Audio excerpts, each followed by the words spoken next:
Belajar IPA itu asik euy. Assalamualaikum warahmatullahi wabarakatuh. Halo IPA lover semuanya, apa kabar? Semoga semuanya selalu dalam keadaan sehat walafiat ya. Dan selamat datang di kelas 7. Hari ini kita akan bersama-sama belajar IPA dengan Ibu Alfi. Pada video pembelajaran kali ini, kita akan bersama-sama membahas materi pertama dalam pembelajaran IPA di kelas 7 ini, yakni tentang objek IPA dan pengamatannya. Adapun yang akan dibahas dalam video part 1 kali ini ada 3 bagian. Yang pertama, apa pengertian IPA? Yang kedua, apa saja sih objek yang dipelajari dalam IPA? Dan yang ketiga, apa saja cabang-cabang ilmu yang dibagi di dalam IPA?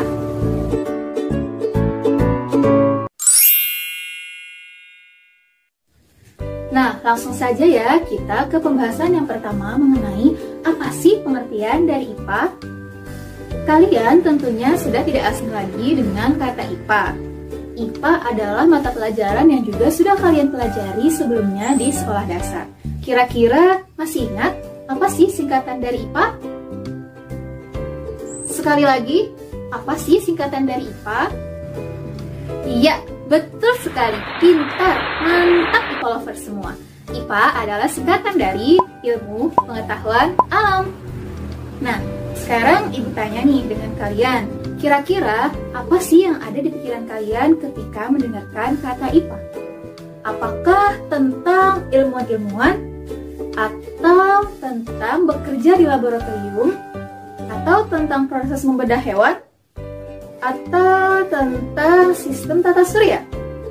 Nah, tahukah IPA lovers semua bahwa IPA adalah segala hal yang ada di sekitar kita loh, bahkan pada hal-hal yang sederhana. Proses pertumbuhan tanaman termasuk ke dalam IPA. Mengendarai sepeda motor atau kendaraan juga masuk dalam IPA, dan memainkan alat musik juga masuk dalam IPA. IPA ada dalam kehidupan sehari-hari. Jadi, IPA adalah ilmu yang mempelajari tentang segala sesuatu atau gejala yang ada di alam.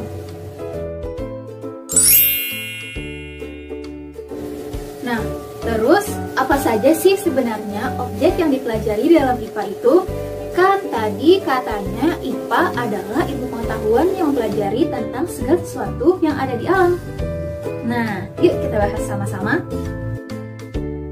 IPA, objek-objek yang dipelajarinya itu sangat luas. Dari benda-benda yang paling kecil sampai benda-benda yang paling besar. Contohnya adalah benda-benda yang kecil seperti bakteri dan juga virus. Kemudian, IPA juga mempelajari tentang kita sebagai manusia, hewan, tumbuhan, dan benda-benda yang besar seperti pada sistem tata surya, matahari, planet, bulan, bintang, dan sebagainya. Nah, jadi IPA lovers sudah tahu kan objek apa saja yang dipelajari dalam IPA?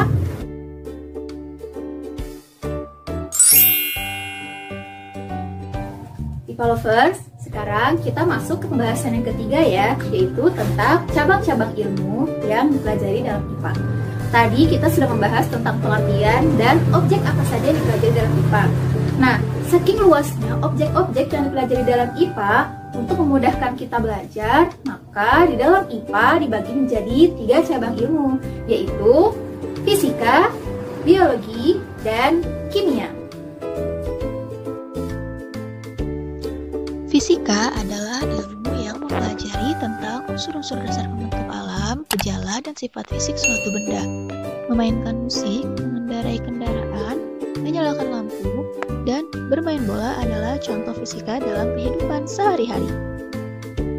Biologi adalah ilmu pengetahuan yang mempelajari tentang makhluk hidup, asal-usul kehidupan, dan interaksi pada makhluk hidup.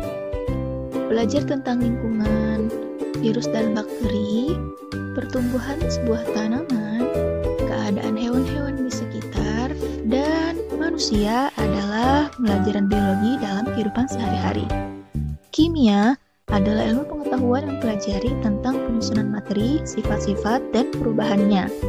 Contohnya dalam kehidupan sehari-hari adalah saat kita menggunakan sabun, pembakaran kayu menjadi abu, dan penggunaan pupuk pada sebuah tanaman. Alhamdulillah nih IPA Lovers, kita tadi sudah menyelesaikan 3 pembahasan pada video pembelajaran objek IPA dan pengamatannya bagian 1 kali ini. Nah, kita ulang sama-sama ya, supaya IPA Lovers semua lebih ingat tentang materi yang kita pelajari hari ini. Yang pertama, pengertian dari IPA. IPA adalah singkatan dari ilmu pengetahuan alam, yakni ilmu yang mempelajari tentang segala sesuatu atau gejala yang ada di alam. Kemudian, yang kedua, objek yang dipelajari dalam IPA meliputi segala hal yang ada di alam, dari benda-benda yang paling kecil seperti bakteri dan virus, sampai benda-benda yang paling besar seperti matahari, bulan, bintang, dan sebagainya. Kemudian yang ketiga, cabang-cabang ilmu yang dipelajari dalam IPA meliputi fisika, biologi, dan kimia. Nah, kira-kira IPA Lovers semua sudah paham kan dengan materi yang kita pelajari hari ini? Kalau kurang paham, bisa diulang lagi ya videonya agar kalian bisa lebih paham. Jangan lupa, tetap semangat untuk belajar. Karena belajar IPA itu gak susah kok. Belajar IPA itu asik Sampai ketemu di pembahasan objek IPA dan pengamatannya bagian selanjutnya ya. Sampai jumpa. Assalamualaikum warahmatullahi wabarakatuh.